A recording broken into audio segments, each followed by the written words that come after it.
Muy buenos días para todos. El pianista y el profeta. Bueno, les cuento, a mí me gustan mucho las películas de muñequitos, me encantan, me parecen unas cosas que me llevan a pensar mucho y pues a Laura y mi esposa no le gustaban mucho, pero aprovecho que ahora tengo un pequeñín en casa y eso nos la pasamos viendo películas y todo. Entonces, si les gustan las películas de muñequitos, voy a hacer un spoiler de una película espectacular desde mi punto de vista, que es Soul, que salió hace poquito de Disney. Y esa película se trata de Joe Garner, que él es un pianista precisamente, un pianista de jazz extraordinario, virtuoso, y el sueño de él, el sueño más grande de él, era tocar con una leyenda viva del jazz. Sí, o sea, si logro tocar con esa mujer, creo que se llamaba Rita o algo así, si logro tocar con ella, ya, mi vida tiene sentido. Pasan un montón de cosas que vamos a hablar en la prédica. Pasan un montón de cosas en su historia y él logra cumplir ese sueño. Y tan pronto está tocando esa noche, ¿no? Esa noche es espectacular. Él siente que se transporta, hace las mejores improvisaciones, los acordes más increíbles que ha hecho en su vida. La gente lo aplaude, claro, cómo no habíamos descubierto semejante talento. Y acaba de tocar y a la salida del bar está hablando con la gran estrella del jazz. Y le dice, ¿y ahora qué? Y ella dice, no, pues venimos todas las noches a tocar en este bar.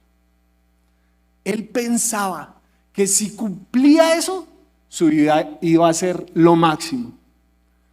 Y a veces pensamos las metas así. Si llega a eso, ya, la rompí, ¿sí o no? Si me caso, ya, yo soy feliz. El día que los declaro marido y mujer, ya. El día que tenga a mi hijo en mis manos, ahí voy a tener plenitud. Cuando me entreguen ese puesto, ahí voy a ser feliz. Pero todos sabemos que las metas no funcionan de esa manera, ¿verdad? Porque llegamos y la vida sigue. Toda meta es un fin, pero al mismo tiempo es un nuevo comienzo. Zacarías le está hablando a un pueblo que va a enfrentar un nuevo comienzo. Hemos visto a lo largo de estos meses, caminando los profetas, que Dios una y otra vez les advirtió, pilas, si no se vuelven de sus malos caminos, van a ser exiliados, pilas, una y otra vez. ¿Y sabe qué pasó? No hicieron caso, se fueron exiliados.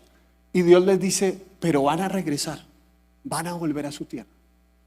Y llegan, y ahora la pregunta es, ¿ahora qué?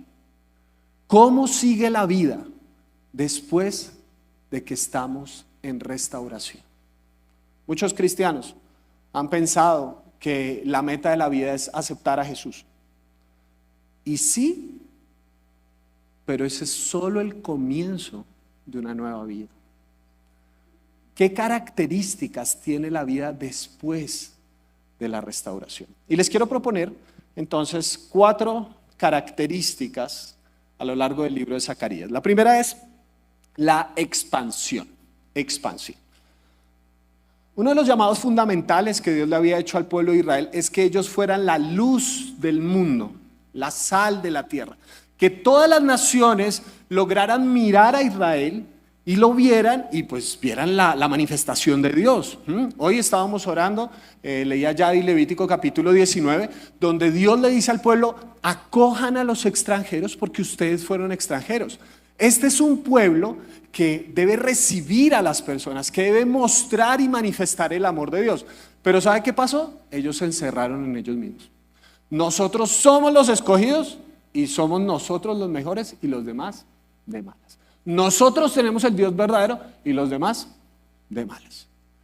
Y una y otra vez Dios les dice, no, es que ustedes son el pueblo para otros pueblos. No son solamente pueblo de Dios para orgullo de ustedes son un pueblo para otros pueblos. Y aún en la restauración, ese es el propósito de Dios para su pueblo.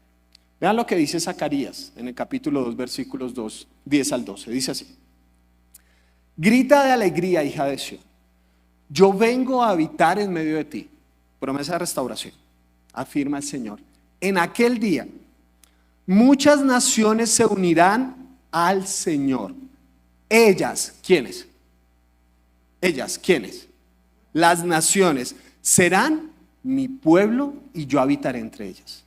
Así sabrán que el Señor Todopoderoso es quien me ha enviado a ustedes. El Señor tomará posesión de Judá, su porción en Tierra Santa, y de nuevo escogerá Jerusalén. ¿Se dan cuenta? ¿Quiénes van a ser el pueblo de Dios? ¿Solo Israel? ¿Solo Judá? No, ellas. Si fuéramos absolutamente estrictos con el concepto de pueblo de Dios, a menos que haya un judío entre nosotros, por nacionalidad, nosotros no deberíamos pertenecer a ese pueblo. Tú y yo, cuando hablamos de paganos, normalmente pensamos, eso sí. Nosotros, para los judíos, ¿saben qué somos? Somos los paganos. Y Dios le hizo una promesa a Abraham desde el principio del tiempo: en ti serán benditas todas las familias de la tierra. Pero existe una tentación muy grande. Por alguna razón que desconozco, empezamos a conocer al Señor, pertenecemos a este pueblo de Dios y automáticamente pasa algo en el corazón del ser humano que empezamos otra vez a cerrarnos. ¿Se dan cuenta? Y hemos cambiado la idea. Jesús dijo, vayan y hagan discípulos de las naciones, y nosotros le decimos a la gente, vengan si quieren ser discípulos. Nosotros hemos hecho de esta fuerza, que es el mensaje de Dios, no una fuerza centrífuga, no algo hacia afuera, sino que esté girando en torno a nosotros. Si quieres ser parte de nosotros, tienes que cumplir estos requisitos. Y nos empezamos a cerrar en nosotros mismos, a encorvarnos hacia nosotros mismos. Pero la restauración no es para sentirte mejor que los demás, es para bendecir a los demás. Y así es el evangelio para los seguidores de Jesús. El propósito del evangelio no es alimentar nuestro ego, no es que yo salga de aquí y diga, ay Señor, gracias porque soy muy increíble. Señor, gracias porque si no me hubieras inventado, no sé qué hubieras hecho en este mundo. Señor, gracias porque somos una iglesia santa, pura, no como esas que no predican el evangelio de verdad. Gracias porque aquí sí te alabamos con un contenido teológico profundo, no como esos paganos que están ahí. Gracias, Señor, porque aquí está el Espíritu Santo, pero no como esos que se vuelven locos. Señor, gracias porque aquí pecamos, pero poquito, no como esos. Y se dan cuenta que empezamos a mirar hacia afuera cuando el propósito de Dios es que expandamos. La restauración no es solamente para ti. Una restauración que solo te bendice a ti no es restauración en absoluto. El propósito de la restauración es expandir, bendecir a otras personas. Joe Garner, cuando quería tocar con esta gran leyenda del jazz, pues no era tan fácil. Entonces él tenía que comer y se puso de profesor de música.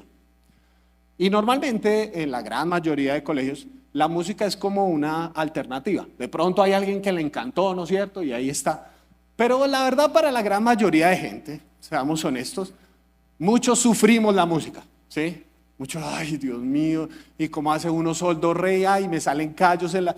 Pero este señor lo que quería realmente era tener algún tipo de experiencia, ganar algo de plata para comer, pero su propósito, su meta, estaba a tocar allá. Hay una imagen muy diciente de esta película, donde hay una niña que aparentemente tiene un talento real para la música. La niña está del trombón, pero él le pasa por encima, porque ella simplemente era un paréntesis para él seguir cumpliendo su propósito de tocar con la leyenda del jazz. ¿Cuántos tratamos a la gente así, no es cierto? Piensen en nuestras metodologías evangelísticas. Voy a ganar un alma para Cristo. Y nos acercamos a la gente y dele, y a veces les entramos como ahí por el lado, no sé qué, y les hablamos de Jesús. Y entonces, ¿quieres aceptar a Jesús? Y la persona dice, no. en ese momento dejamos de ser amigos de esa persona y vamos a buscar otro objetivo. ¿Se dan cuenta? No estamos relacionándonos con las personas porque son valiosas, son creados a imagen y semejanza de Dios, sino simplemente los estamos viendo como un objetivo militar que si ganamos bien, si no, chao. La restauración bendice a las otras personas, así no genere un beneficio para nosotros. Nosotros le llevamos pan a la gente sin importar si es cristiana o no, o si va a venir a la iglesia o no. Eso se llama manipulación. ¿Quiere pan? Lo espero en la iglesia a 10:30. No, bendecimos a los otros porque el propósito de la restauración es expandir, ir hacia afuera y bendecir a otros. La segunda característica de la restauración es la compasión. Expansión, compasión. Hablando con muchas personas, yo me he dado cuenta de algo muy interesante y hablo también por mi propia vida. No tenemos problemas con el concepto de amar a Dios. Yo le digo a las personas, ¿tú amas a Dios? ¿Quieres amar a Dios? Sí, por supuesto que sí. A veces cuesta, a veces es difícil, tenemos que tomar decisiones complejas. Yo lo entiendo perfectamente, sí, pero no hay tanto problema con eso de amar a Dios. Pero hay una parte adicional en la relación. No solamente amar a Dios, sino dejarse amar por Dios.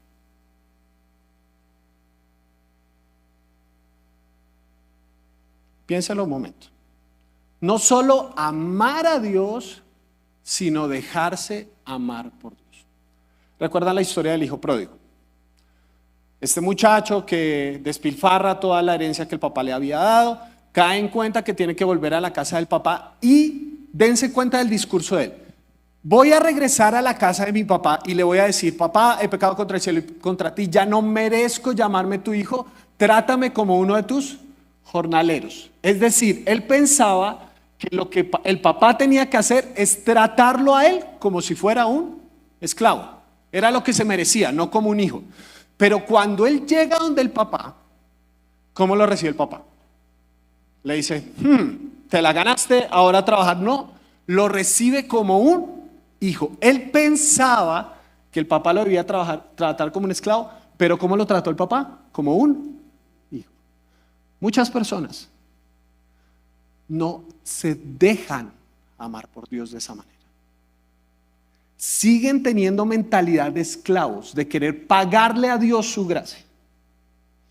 No solamente ser compasivos, esa es una dimensión y muy importante, sino recibir la compasión. Vean lo que dice Zacarías en el capítulo 1, versículos 16 y 17. Por lo tanto, así dice el Señor, volveré a compadecerme de Jerusalén. Allí se reconstruirá mi templo y se extenderá el cordel de medir, afirma el Señor Todopoderoso. Proclama además lo siguiente de parte del Señor Todopoderoso. Otra vez mis ciudades rebosarán de bienes. Otra vez el Señor consolará a Sión. Otra vez escogerá a Jerusalén. Cuando yo leí ese otra vez, la sensación que tuve fue, Señor, gracias, eres muy bueno con tu pueblo y todo eso, pero yo soy un perfeccionista en rehabilitación. Yo no sé si ustedes luchan con lo mismo que yo, pero crecimos en esa mentalidad de o las cosas se hacen excelentes o no se hacen. Yo, que soy un ñoño por nacimiento, o sea, yo nací ñoño y me encantaban las notas y a mí el sistema me ayudaba un montón. Yo recuerdo un día donde estaba con rabia con un profesor, casi mejor dicho le monto tutela, hago paro, primera línea, de todo, porque me sacó un 4.3 cuando yo quería un 5. ¿Cómo se atreve a hacerle eso a don Miguel Ángel Pulido? Y entonces leo esto, otra vez, y la sensación que yo tuve es, No salió bien a la primera. ¿Intentarlo otra vez? ¿Otra vez? Pero es que soy yo. Yo puedo, no predicamos eso, que los sueños que se cumplen otra vez. La embarramos, volveré. Es que es doloroso, y lo puse así, dolorosamente hermoso y necesario reconocernos necesitados. Ese es uno de los actos más difíciles, creo yo, de lo que nos invita el Evangelio. Decir, yo necesito ayuda. La gente le gusta que los pastores vayamos a buscarlos.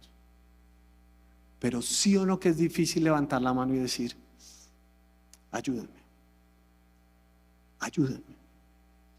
Y pensamos que como llevamos más años de cristianos, entonces ya estamos en otro lado de la experiencia. Entonces, ¿para qué yo voy a pedir ayuda con eso si ya llevo tantos años de cristiano?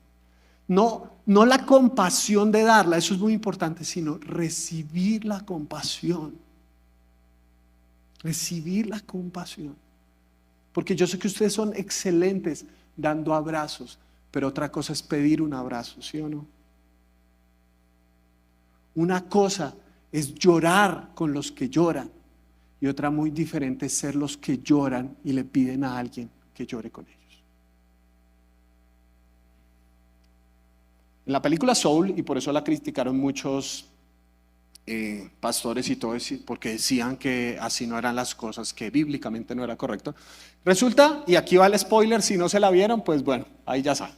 Resulta que Joe Garner se murió, ese es el principio de la historia. El hombre se murió la noche, el día antes de tocar con la gran leyenda del jazz. Se murió y se le salió el alma, lo cual es una discusión antropológica que podemos tener en otro momento. Listo, se le salió el alma y llegó por allá. Y el man decía, no, pero yo estaba a punto de tocar con la leyenda del jazz, ¿por qué me morí? No. Y trata de volverse, de todas las formas posibles trata de volverse, de tirarse, aparece todo. Y entonces dentro de las cosas que él tiene que hacer para volverse a ganar la oportunidad es enseñarle a un alma, no en pena, a un alma que estaba como ahí aprendiendo lo que se requiere para venir a la tierra. Y de eso se trata la película, ¿no? Resulta que pasan un montón de cosas, no me les voy a dañar más la película, y él regresa a la tierra, y después de que tiene esa noche tocando, y que esa meta cumplida es una alegría, pero al mismo tiempo es una decepción, como, ¿y ahora qué sigue? ¿Cuál es el propósito de la vida? Y él se da cuenta que vivir es un regalo. Si tú estás esperando a que pase algo extraordinario para disfrutar la vida, no te has dado cuenta que la vida ya es extraordinaria, que es un regalo, que levantarse cada mañana es un regalo de Dios para nosotros. Y rápidamente nos ponemos en modo acción, que es lo que tengo que hacer, pero muy poco en modo recepción, de decir, gracias porque puedo respirar. Muchas personas que han sufrido por este virus. Estaba ahorita hablando con un amigo, pastor, comunicador, excelente comunicador, y él me decía, hermano, es que no puedo hablar 20 minutos seguidos. ¿Por qué? Me dice, no sabe la alegría de poder respirar, recibir el regalo y recibir la compasión que Dios tiene por nosotros. En tercer lugar, el concepto de instrucción. En los medios religiosos se ha hablado mucho del tema de las maldiciones generacionales. No sé si las has escuchado, si no lo has escuchado espero no asustarte, pero hay gente que habla de maldiciones generacionales, ¿no es cierto? Entonces, mi abuelo fue alcohólico, mi papá también, me tocó, ¿sí? Porque hasta la cuarta generación, entonces la maldición generacional. ¿Qué hace uno con las maldiciones generacionales? No, las rompe, renuncia a ellas, va, dice, trata, está bien. Pero yo me he dado cuenta que eso es de una manera no tan mística, sino sumamente práctica. Voy a hacer un experimento, no me lo tienen que responder en voz alta. Si yo te dijera, eres igualito a tu papá, o eres igualita a tu mamá, ¿se sentirían halagados o ofendidos? No me respondan. Si alguien te dijera, eres igualitico a tu papá, tú dirías, qué chévere. ¿O qué? No me hable de ese viejo. No sé. No sé. La respuesta a esa pregunta demuestra en parte al menos cómo fue tu historia en casa. ¿Se han dado cuenta que uno aprende a veces de una forma inconsciente? Y creo que a todos nos ha pasado que a veces respondemos a cosas en la vida y que nos damos cuenta de, ay, estoy haciendo lo mismo que hacía mi mamá, estoy haciendo lo mismo que hacía mi papá, aunque juré delante de Dios que nunca más lo haría. O viceversa, que a veces los papás nos dicen, ay, sí, así lo hacía tu abuelita, igualito. La parte religiosa dice, oh, maldición generacional.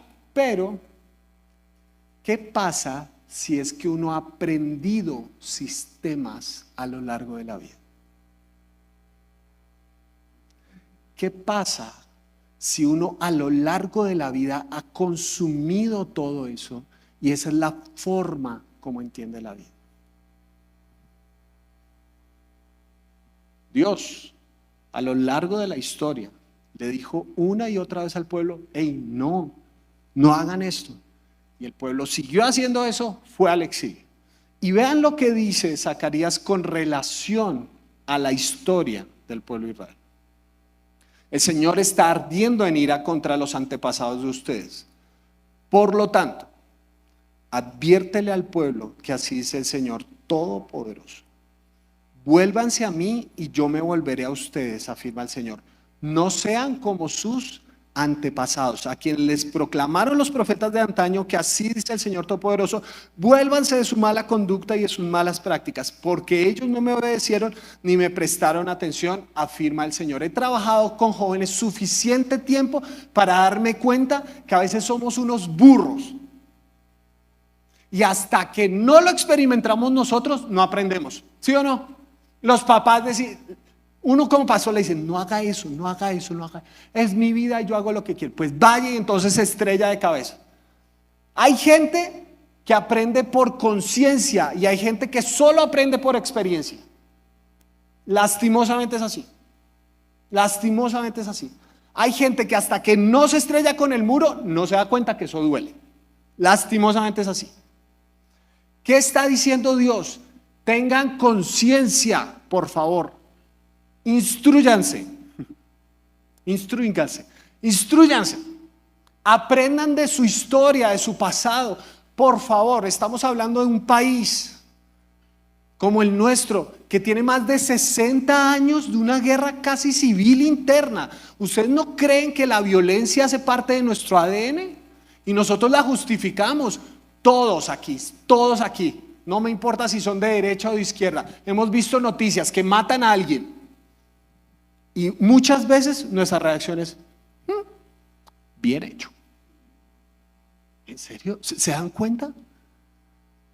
Hemos perpetuado ese imperio de la violencia dentro de nosotros.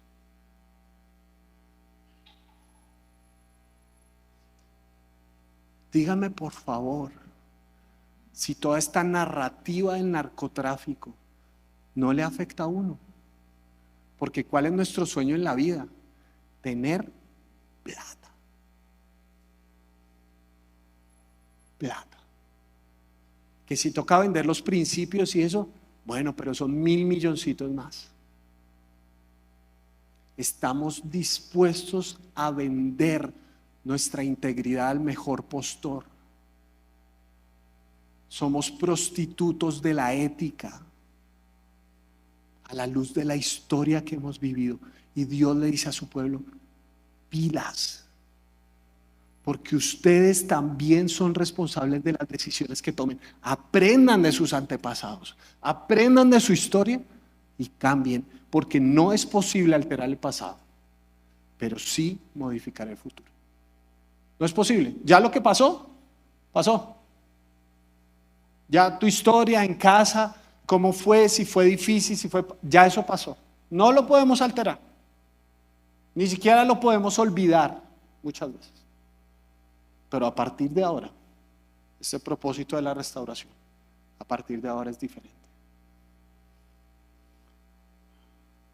Cuando Joe Gardner se murió y terminó en ese lugar de las almas, estaba instruyendo a 22, después les hablo de quién es 22.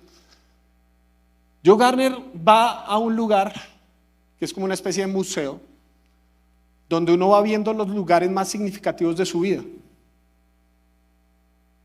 Y él lo único que vio es que él estaba enfocado en tocar con la leyenda del jazz. Todo en su vida giró en torno a eso. Y él mira su vida. Con su familia, tengo que tocar con la leyenda del jazz. Con los muchachos con los que trabajaba, tengo que tocar con la leyenda del jazz. Todo giraba en torno a eso, todo giraba en torno a eso. Una cosa muy interesante que dice la película, que me parece una aseveración filosófica muy interesante. Como se dan cuenta, analizó las películas. No le digo eso a Benjamín porque él no entiende nada, pero ahí le voy diciendo. Esto es una aseveración filosófica muy interesante. ¿Saben cómo son las almas en pena? ¿Cómo un alma se convierte en un alma en pena? Uno, porque se centra tanto en su dolor, se centra tanto en lo que le duele, que no existe más mundo que su dolor.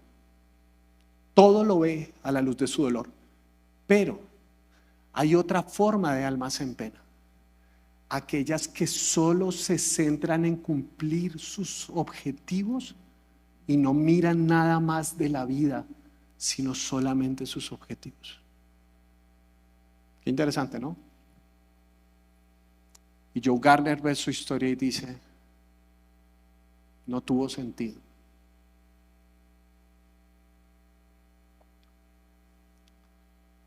Aprendamos. Nunca es demasiado tarde. Miguel, pero ya tengo 50, 60 años. No es tarde. No es tarde. El valor de la vida no es numérico y ustedes lo saben. No es tarde para tomar decisiones, aprender. Último, dignificación. Entonces aprendimos expansión, aprendimos compasión, aprendimos instrucción y dignificación. En el Antiguo Testamento no se habla mucho de Satanás, no se habla con mucha frecuencia, hay como unos puntos muy específicos. En Génesis 3 se habla de la serpiente, no se dice que es Satanás, eso se ve hasta Apocalipsis solamente. Hay una mención de Satanás en el libro de Job, esta historia donde está esta corte real y dentro de la corte real delante de Dios aparece Satanás. Y la otra mención es aquí en Zacarías. Satanás significa acusador. Y resulta que Zacarías está teniendo una visión. Ellos están tratando de reestructurar todo el pueblo. Y pues ustedes recuerdan la historia de Nehemías, que reconstruyó los muros, Esdras, el escriba, que ayudaba a todas las cuestiones. Cuando ya logran reconstruir el templo, entonces tienen que tener un sacerdote. Y el sacerdote se llamaba Josué, ¿vale? El Josué, que a propósito en el hebreo es el mismo nombre de Yeshua, ¿está bien? Entonces, Josué es el nuevo sacerdote de este nuevo templo en restauración. Ahora, la pregunta que tienen es, ¿cómo funciona lo que viene? ¿Es Josué el que debe ser? Zacarías tiene esta visión, donde en la corte delante de Dios está Satanás. Y Satanás señala a Josué porque Josué tenía las vestiduras sucias. Y un sacerdote que tuviera las vestiduras sucias era un sacerdote que no era digno de ser sacerdote. Y Satanás dice, ahí está. Dios, ¿cómo lo vas a dejar entrar con semejantes vestiduras? Para mí esta es una de las escenas más hermosas de todo el libro de Zacarías. Capítulo 3, versículo 1 al 4. Entonces me mostró a José, a Josué el sumo sacerdote, que estaba de pie ante el ángel del Señor, y a Satanás, que estaba a su mano derecha como parte acusadora.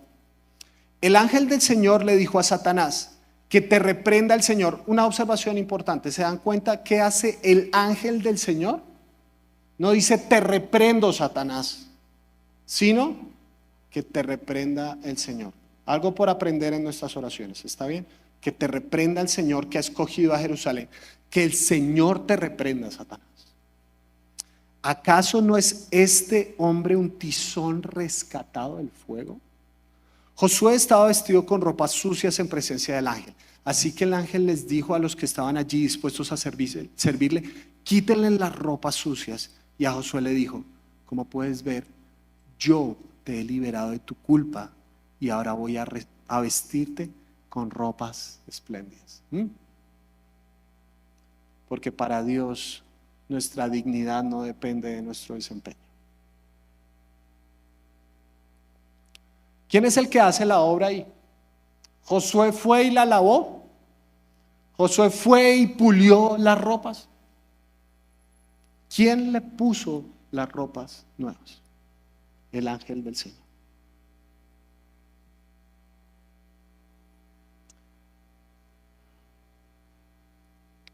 Terminando esta reflexión,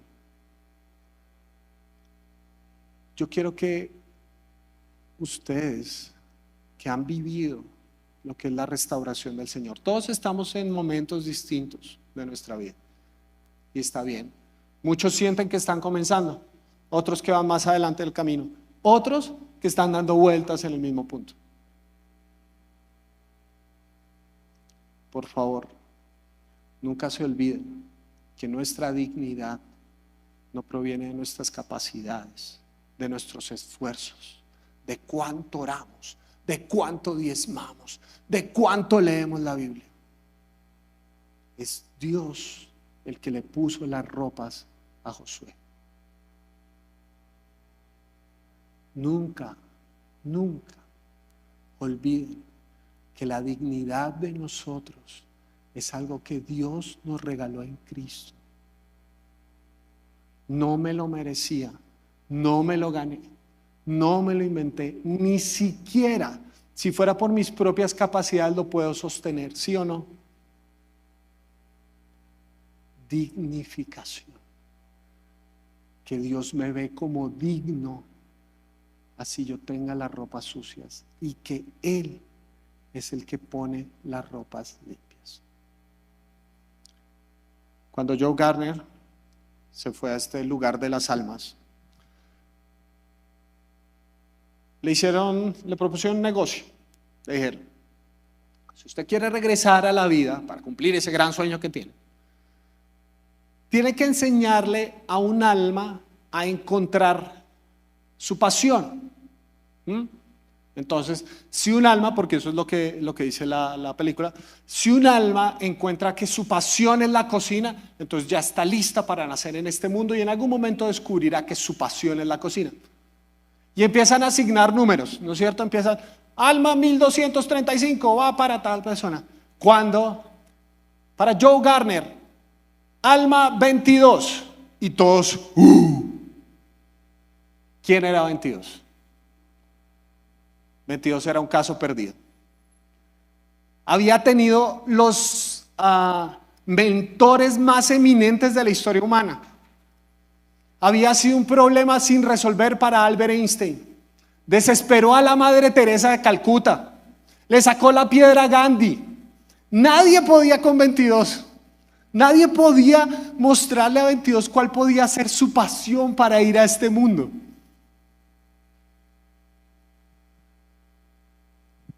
Un caso perdido. Pero Joe Gardner,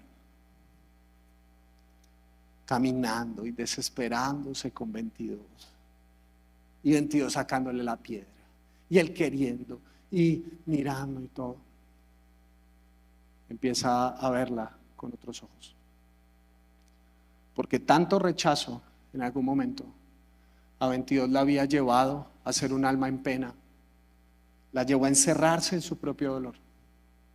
Y lo que decidió hacer él fue entrar en ese dolor, porque ella era importante. Todos somos 22. En algún momento de la historia nos hemos sentido indignos. Hemos sentido que el dolor que tenemos es tan grande que ¿quién va a poder entrar en él?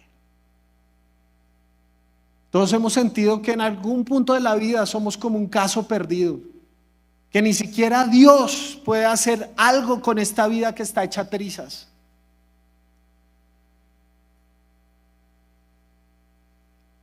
Nos hace bien recordar que hubo alguien que atravesó la eternidad para ponernos unas ropas blancas, nuevas, dignas. Nos hace bien recordar que alguien nos miró con tanto amor que aunque no lo merecíamos, nos dio todo. Y ahí la restauración verdadera comienza.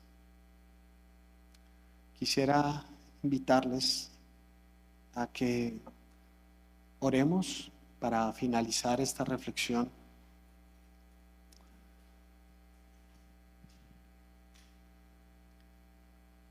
Señor, te doy gracias por tu palabra. Gracias por todas esas historias que están a nuestro alrededor, que de una u otra manera tienen conexión con el Evangelio. Porque tu voz no se ha callado. Tu voz sigue hablando. Sigue habiendo altares al Dios no conocido en toda nuestra cultura. Y gracias porque tu palabra es real, porque le da sentido y contenido a nuestra vida. Gracias por cada uno de los que está aquí, Señor. Yo no conozco en detalle la vida de cada uno de ellos. No sé en qué momento de su vida están. De pronto empezando a caminar contigo. De pronto llevan mucho tiempo y están frustrados. De pronto están atravesando una situación de mucho dolor y que necesitan tu intervención, Señor. Oro para que la restauración la podamos ver no solo como una meta, sino como un nuevo comienzo. Que no se quede en algo estático, sino una visión de lo que tú quieres para nosotros a partir de esa restauración. Que nuestra restauración bendiga a otros. Que nuestra restauración nos ayude a recibir tu compasión. Que nuestra restauración, por favor, nos ayude a aprender de nuestro pasado familiar, personal, de nuestro país. Y que tu restauración nos ayude a ver que tú nos ves como alguien digno por tu obra y que nos ayudes a dignificar a otros con nuestras acciones. Gracias por tu palabra y por este tiempo juntos en el nombre de Jesús. Amén. Amén. Les invito a que nos pongamos de pie, por favor. Vamos a orar una vez más, despidiendo la reunión, pidiéndole al Señor que bendiga nuestra semana de forma especial. Señor, te doy gracias por cada uno de mis hermanos, gracias por este tiempo juntos, por aquellos que están viéndonos desde casa, aquellos que están aquí presentes. Te pedimos, Señor, que por favor nos ayudes en esta semana a vivir tu evangelio, Señor.